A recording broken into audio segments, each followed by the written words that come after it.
telling the truth is a revolutionary act. Welcome to the Objective Podcast with your host, Jay. Hello, everyone. Welcome back to another episode of the Let's Talk Headline series. I'm your host, Jay, and this is The Objective. Thanks for tuning in to episode 14 of the Let's Talk Headline series. As you guys may notice, this is purely an audio podcast. There's no video associated to today's content. Hope you guys are okay with that. And matter of fact, let me know exactly what you guys like. Do you guys like more of a radio-esque kind of vibe where it's only audio, or would you prefer having video associated to the podcast? I'd like to get your guys' point of view and opinion on that, so I can know how to better accommodate those of you who are subscribed and follow my content. Thanks again for those of you who are following me on Instagram at The Objective Podcast, as well as YouTube on my YouTube channel for those of you who are subscribed. A little side note, for those of you who maybe just stumbled on this page and aren't even interested in politics, I do have more content on my page. I have a moto vlog where I'm just riding my motorcycle and I'm just chatting with you guys. And also I'll be doing some content on my page regarding my truck. I got a 2012 Ford Raptor and I'm going to make it a project truck. I have some things that I want to do. So that's a side note, completely, unrelated to what we're going to be talking about today. But I just want to let all of you know that I do have other interests, and it's not all about politics with me. Before we get into the episode, folks, I also want to direct your attention to www.politicalstorm.com. Now, Political Storm, you can find some of my content as well as a lot of other great content creators and contributors. It is a conservative site, but if you're in the market for an ideology, if you are curious as to how conservatives think, Political Storm is a place where you can get a good grasp of that, because there are many different views. There are many different, backgrounds for all of the contributors. So I think it would benefit you to check out www.politicalstorm.com. Visit there every once in a while. Check out the new stories. And again, you can find some of my content on there. Getting into today's show, California recently experienced a shooting. A shooting that actually the shooter says was inspired by what transpired in New Zealand. Now, unfortunately, there was a casualty. There's a woman who passed away. She was killed by this gunman, and I believe 4 others were injured. Police say that this individual, I'm not going to even utter his name because he doesn't deserve to be uttered. He doesn't deserve to be recognized. He doesn't deserve to have his name plastered in papers or spoken on the airwaves. But this individual, 19 years old, and he had a manifesto that was written up. And in that manifesto, he does mention him being inspired by what took place in New Zealand. Now, folks, let's not get it twisted here. Let it not be mistaken that there is, in fact, a war against religion. I'm going to say it here. It's an unpopular idea, and you won't hear this in the mainstream, but there is, in fact, a war on religion. Why this tends to be the case, there could potentially be many reasons. When you look at the Sri Lanka bombings that left over 500 injured and about 250 killed,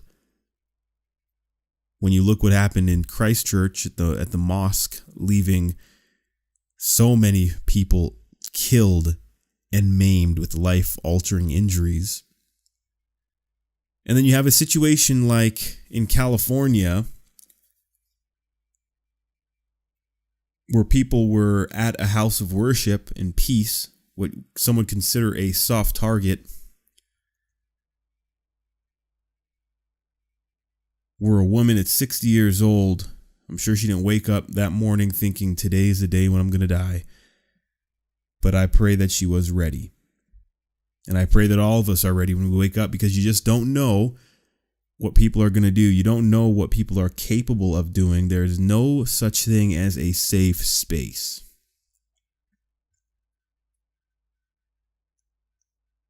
But, in the midst of this story, as sad as it is, as tragic as it is, to know that the institutions, Christian institutions, Jewish institutions, although they are under attack, it is good to know, because there is a part of this story that I want to, point out. And the fact is that although there was a man who,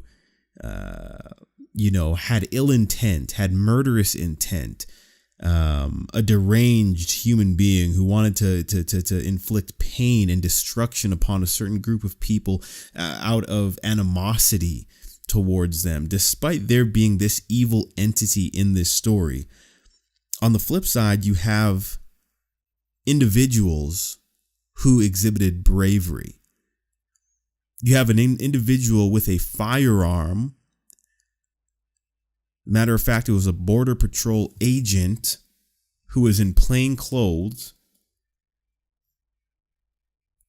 who, although he did not strike the gunman, he did return fire. Now, AR-style weapons, typically they have magazines that hold upwards 30 rounds in the magazine. And with 4 injured, let me just see here. So the female that passed away was Lori Gilbert Kay, 60 years old. Before I go on, it says here in a report on Fox that it is believed that she thrown herself in front of the rabbi, potentially saving his life. There's no greater gift than to lay down your own life for your brother or your sister.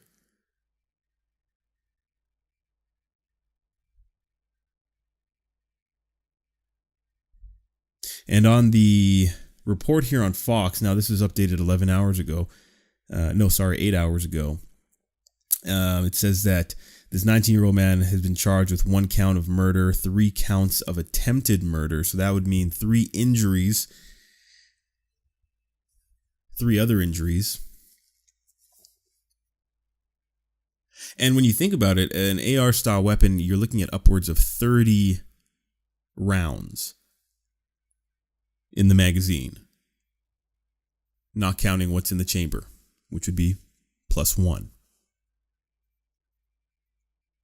And who knows whether it was his gun jamming or presence of a good person with a gun who is seeking to foil his plan of destruction.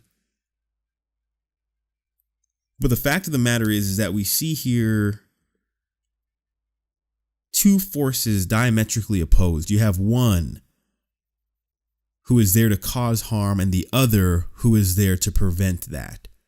Both are armed with firearms. Herein we see that the issue is not firearms. The issue is evil. The issue is wickedness. The issue is not enough good. And I know that the politicians on the left will come out and say, and they will use this incident to say, we need gun control. No one is against the government stopping people who are mentally ill, people who have a violent history, people who have a criminal history from owning firearms. The same way that when you are in prison, you should not be able to vote. When you are imprisoned and you are paying your debt to society, there are things you will lose. When you do not have the mental capability and capacity to own a firearm, you should not be able to have one. That is common sense. No one's arguing with that. I think one of the biggest problems with society, with politics, with policy, with legislation is that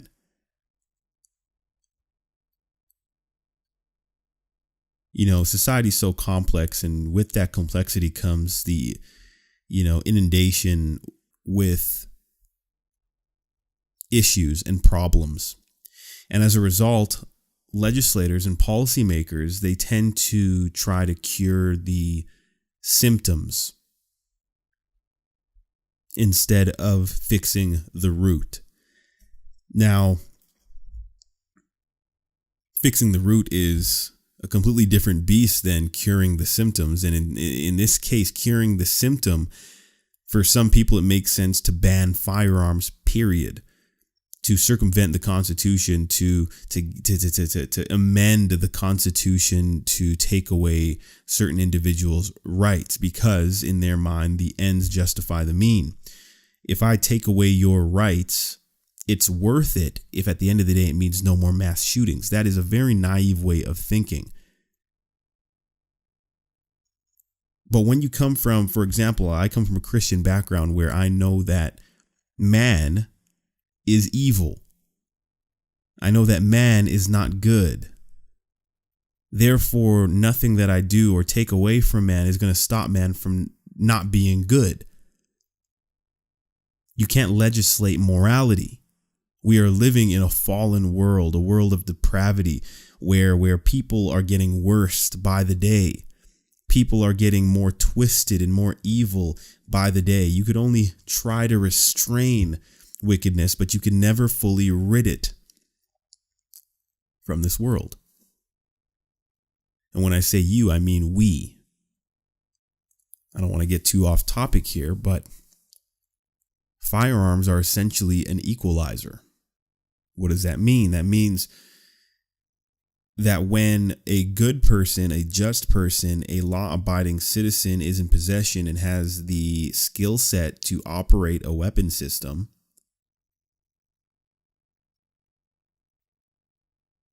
that acts in itself as a deterrent against those who would commit evil deeds to the innocent. So I want you to think about that.